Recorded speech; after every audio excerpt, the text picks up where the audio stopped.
Ayan. May repair na siya. Hinang na yung relay. Ito yung part ng relay. Ito yung part ng regulator.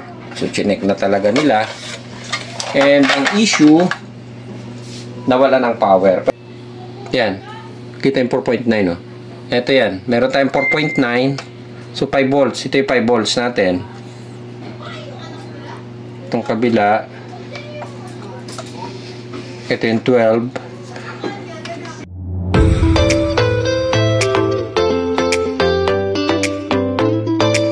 Hey, good day. Meron ako i-share sa inyo na isang problema doon sa window type na Panasonic.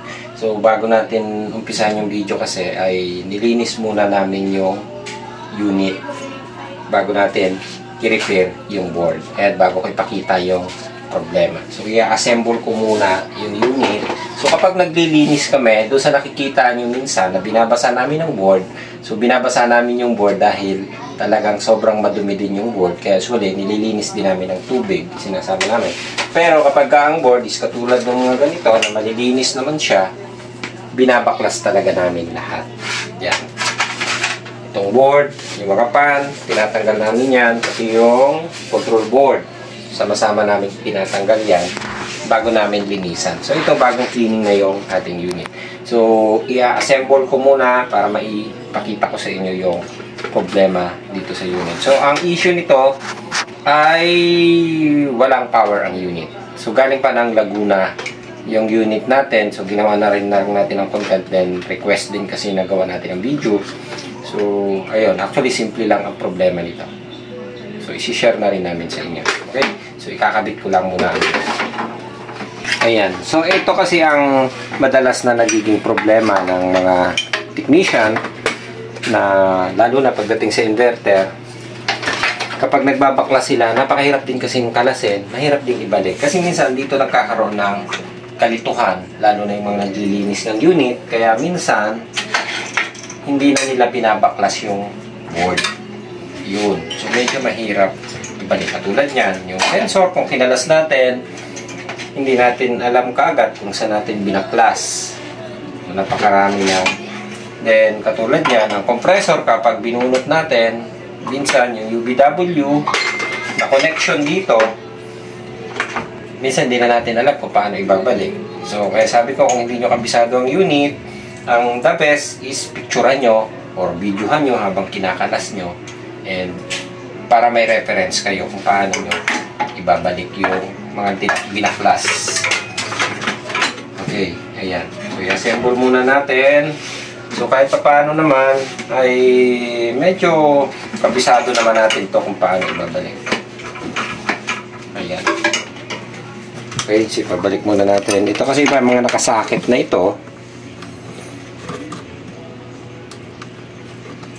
Hoop, liktad. Ganito. Yung. Okay. Nakasakit. Tapos, dito siya dumaan. Then, nakalubog. Okay. Ayan. Ito naman kasi board na ito, usually silyado naman siya. Double cover din siya. Kaya lang, talagang minsan pag pinapasok pa rin ng tubig, kaya minsan pagka sinasabi namin na pwede naman yan okay lang din na mabasa ang board. Nababasa. Kung nabasa naman, wala namang solusyon na sinasabi kami. Kundi, patutuyuin nyo yung board na nabasa. Huwag nyo gagamitin ng basa yung board. So, yun ang sinasabi natin. Yung iba na misinterpret yata sinasabi natin, nabasa yung board, ang sabi nila is kakalawangin. Kakalawangin yan kung hindi nyo dinryer o hindi nyo pinatuyo. Or, masisira ang board kung pinaandar nyo ng basa. Pero kung tinuyo nyo yan, kahit hugasan nyo yan ng tubig, sabunin nyo, wala nagiging epekto yan. Doon sa capacitor na sinasabi nilang nagkakaroon ng impact na supply, ang capacitor, then pag nabasa is nasisira. So, mali kayo doon ng analyze. Ang capacitor niyan, once na pinahinga nyo ng 3 to 5 minutes or more than 5 minutes, yung capacitor niya is nag-automatic discharge dahil may automatic discharge na nakalagay ang capacitor. Okay? So, ganun. Mawawala na yung charge ng capacitor. So, okay na tayo. Nakakabit na. Okay. So, assemble na lang natin. So, usually, ugaliin nyo din. Meron naman itong, usually, may wiring connection siya na makikita nyo doon sa, wala dito, no? Dito, meron yung mga wiring connection. Kaya kapag binaklas nyo, usually, masusundan nyo naman siya. Ayun nga lang, kailangan, alam nyo unawain yung block diagram.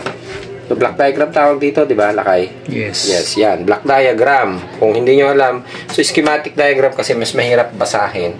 Pero yung block diagram dapat, alam nyo na basahin. Okay? So, assemble muna natin.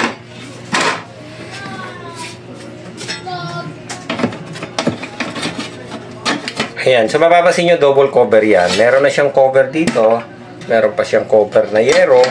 Pero kapag nililinis nyo yan, hindi rin naiiwasan. Nagkakaroon ng basaan loob. So doon namin nakikita ang madalas na nadidisgrasya. Ito. Kaya nga sabi ko sa inyo, kapag nabasahan nyo yung board, pwede nyo naman basahin nyo ng diretso. Tapos baklasin nyo, patuyuin nyo. Pero kung mababaklas nyo naman, nakatulad nito, okay lang. Ang problema nga lang, doon sa mga nagbabaklas ng ganitong unit, minsan nalilito na silang magbalik or nahihirapan. So, ang technique lang naman, kapag ganyan na hindi nyo kabisado, picturean nyo or videohan nyo habang binabaklas or yun, yung mga wiring para maibalik nyo ng maayos.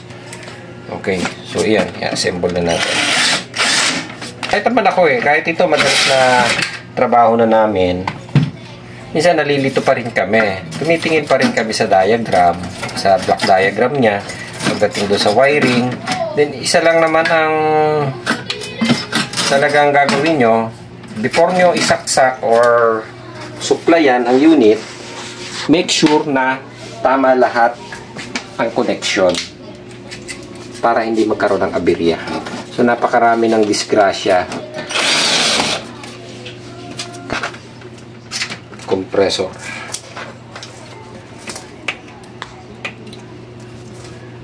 Yellow. Tingnan natin kung tama.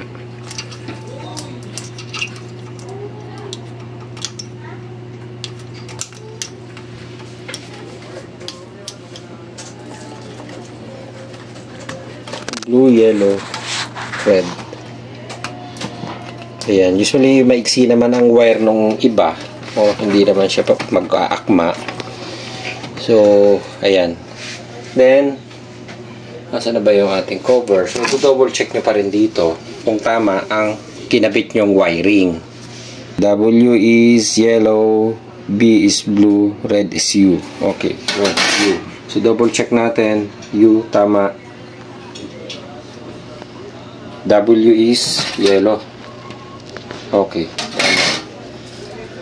W, B, U. Okay. So, ayun. So, tama ang wiring natin. So, ganito ang sundan nyo yung, meron naman, usually, lahat naman ng aircon is gumagamit ng block diagram na katulad nito. So, sundan nyo. Matuto na kayong magbasa ng mga ganito. Simpleng-simple lang naman yan. Patay ko ilaw. Parang mas maliwanag siya ng pagpatay ang ilaw. Ayan, oh. Okay. So, simpleng block diagram. Mas mahirap basahin ng schematic diagram. Ayan, okay. Compressor then, nasa na yung isang kasama? Ito yung cover. So, okay na. So, dito, isa-isahin nyo na rin before na, di baling medyo tumagal kayo sa pagki-cleaning, na sigurado naman yung mga ibinalik nyo na spare parts o yung mga socket. Sigurado kayo. Kaysa doon sa minadali nyo, marami nga kayong nalinis, pero napunta naman kayo doon sa sablay na trabaho. So, mas malaki ang perwisyo, malaki ang gastos, no? Ayan. Okay. So, dito, dumako naman tayo sa ito yung main problem talaga ng unit. Okay. Ayan. Susok ko lang ang konti, para medyo lumuwag yung mesa natin. Hop! Yun. Susunod. Okay. So, ito yung unit. Actually, galing yata sa cleaning ito. Ayan. So, ito yung main na labanan natin dito, simpleng-simple na lang sana ang problema ng unit natin. Actually, kita mo, bumiyahe pa siya from Laguna papunta dito sa North Caloocan. So, request din lang ito, yung video na to. Ito, yung board na to, mapapansin nyo, nirepair na talaga siya. Ayan. May repair na siya. Hinang na yung relay. Ito yung part ng relay. Ito yung part ng regulator. So, chinek na talaga nila. And ang issue, nawala ng power. Pwede nating i-direct na isaksak ito nang hindi nakakabit ang main PCB. So, ang laban ng problema natin ay nandito sa power. So, kakabit ko lang siya. Malayo yung extension ko. Ayan. Okay. Ito muna.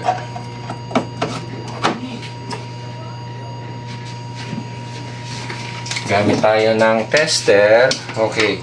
So, yan. Nakasaksak na yung unit natin. Then, mapapansin nyo, ayaw mag-on. And kapag chinik naman natin to, kaya ang naging option nung maring yung nag-technician ay power supply ang kinalikot niya. Kasi mapapansin nyo, ayaw na mabuhay. Oh. Ayan. Namamatay ang power. So, ang naging focus, power supply. Pero kung i-check naman natin yung power supply, ito yung, tingnan natin kung makikita. Yan, balik rin natin. Parang dito ka sa kabila ko. Dito kumikot ka. Yan, para makita nila to. Madilim. Yan. Kita yung 4.9, no? Ito yan. Meron tayong 4.9. So, 5 volts. Ito yung 5 volts natin. Itong kabila. Ito yung 12. Ito, dito natin. 12. Ayan. Maliwanag. Meron tayong 12. Ito yung tingnan natin kung makukuha. So, 12 volts din to. Ito ay makuha ang 15 volts nito. Okay. 12 at saka ano lang pala to, wala 15 kasi AC pan motor pala to. Ayan. 12 at saka 5 volts lang. Ayan. Okay. So, meron tayong 12 at saka 5. Pero, mapapansin nyo yung power natin. Katulad nyan. Yan, nawala. Ayaw mag-on. Okay. So, ito yun, no? Then, ang naging isang problem, iyan po muna ng diretso. Yan. Kompletong supply.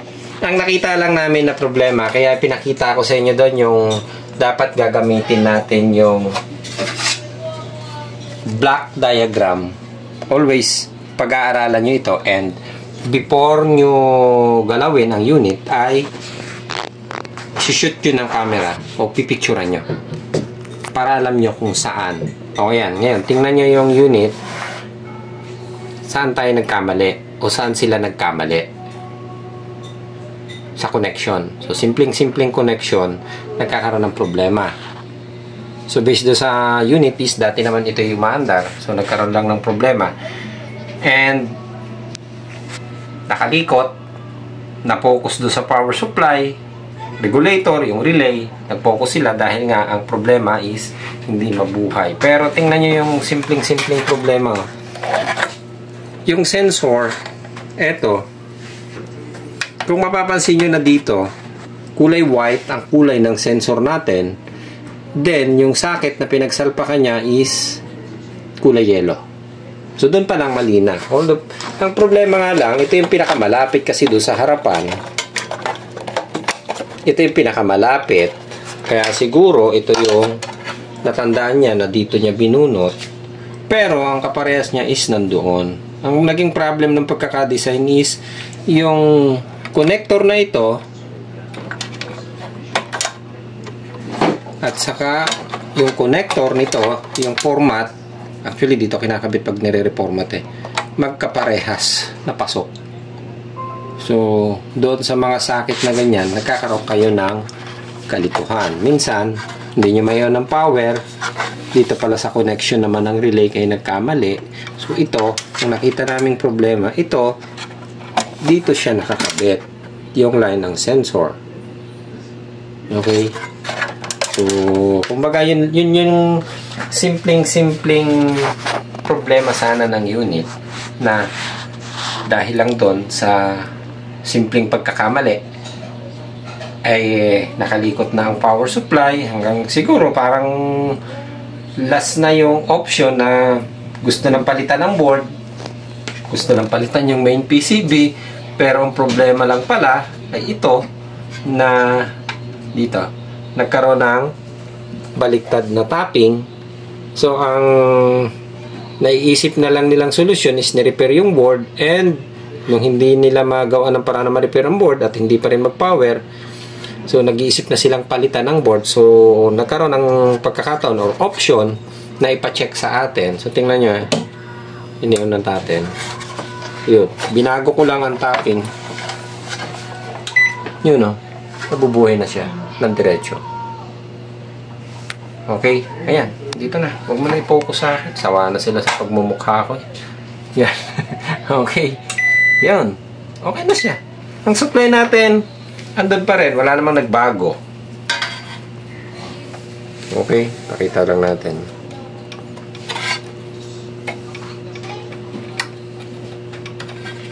Yun. Ito mahirap pag malabo mata. Yan. Andyan pa rin yung 5 na yan. Yung 12 volts natin,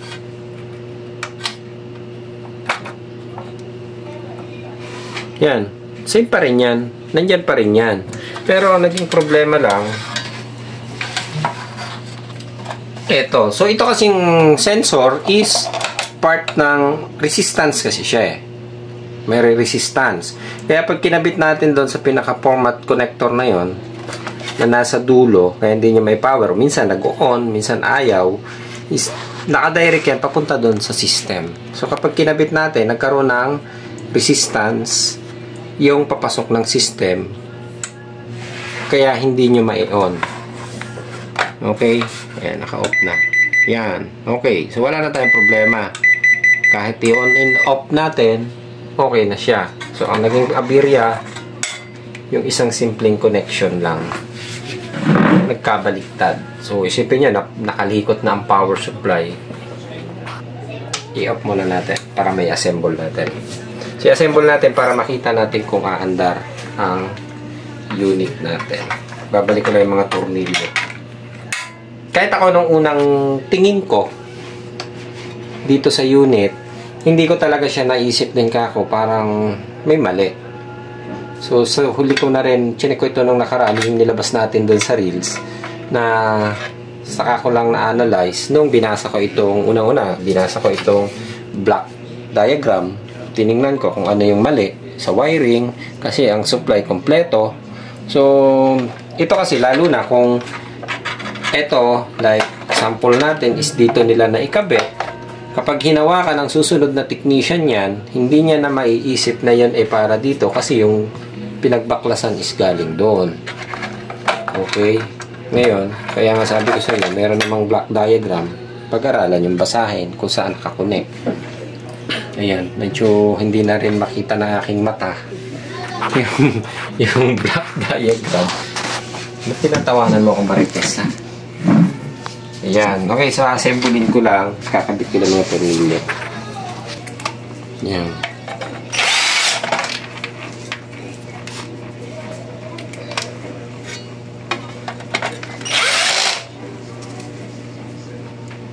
So dito naman, sa pagkakabit dito, simple lang din naman.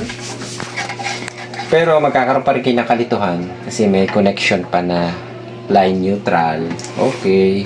Ayan. So itong pan, okay na siya kasi nakasakit lang siya. Usually naman, para isang bagay na ayan, may mga kaparehas siya na pinagkabitan. Katulad yan, kita mo yung kulay red. So yung red, usually doon din siya nakakonect sa katabi ng kulay red. So color coding, naka-uniform connection. diretso. Hindi rin siya pwedeng basta-basta baliktad kasi may line in neutral connection siya. Okay. So, eto yung white.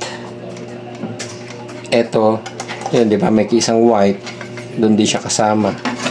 So, double check ako kung sakto Then, yung relay connection ay doon. Hindi ako nagkakamali. Pero, double check ko pa rin. Dahil binaklas ko ito, hindi ko rin tinandaan. Okay. So, kapag hindi natin natandaan or wala tayong picture or video, punta tayo sa block diagram connection. Okay. Bubuhayin ko lang ilaw sensya na, malaking mata. Power supply. Okay, maliwanag. Nasaan na? Ayan, maliwanag. Malinaw pang, buti pa yung camera, malinaw Pero yung mata ko malabo. Ayan yung relay. Ito yung part ng relay. So, doon sa part ng relay, yung isang paa is kulay black. Is line. Okay? So, tama. Masok tayong magbasa ng block diagram connection o wiring diagram. Diba block diagram tawag dito? Wiring diagram at saka block diagram.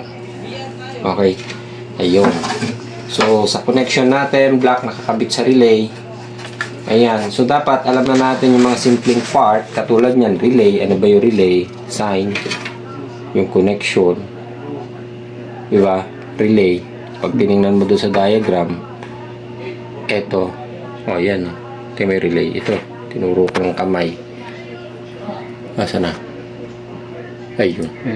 Okay. Ito. Ayan. So, may switch na may magkoconnect. Ayun. Relay. Okay, lipat natin. Ayan parang walang kwenta yung ating video ginagawa. Pero, napakahalaga. So, sa simpleng bagay nga, katulad yan, nagkamali pa. Paano pa doon sa ibang gagawin? Kung dyan pa lang nagkakamali na. Okay, so, double check natin. Pag pumutok, di mali ang connection natin, yun ang labanan. Pag pumutok, di mali.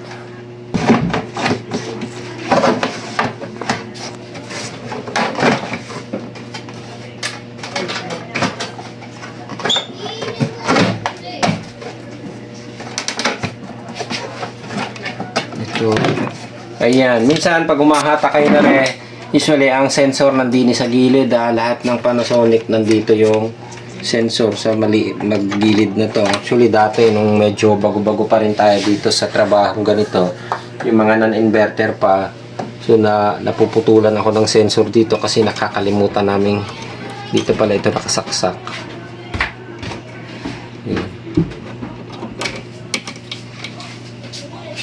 Ito sa gilid.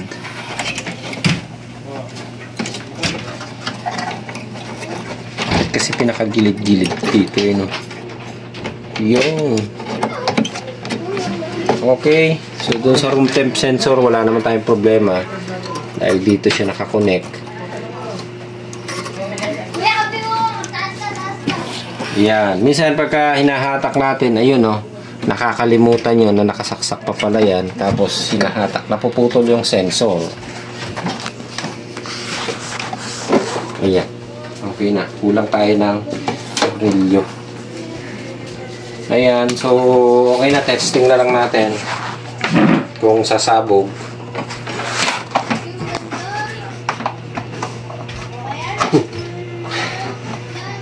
Kala ko lalabas muna ako. Okay. So, ayan, on natin. Yun, nag-power na kagad siya. Maandar na. Maandar na rin ang compressor natin. Yun.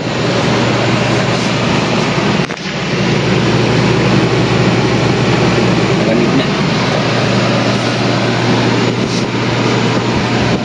Bilis na. Ayun, so alam ba nyo, kapag-up natin ang pala hindi maingay. Maingay. Ayan. So, assemble muna natin ng kompleto yung tornilyo, ha? Balikan ko kayo. Okay, so tapos na tayo. Ito, maandar na siya. One click na lang, nag-on na. Ayan.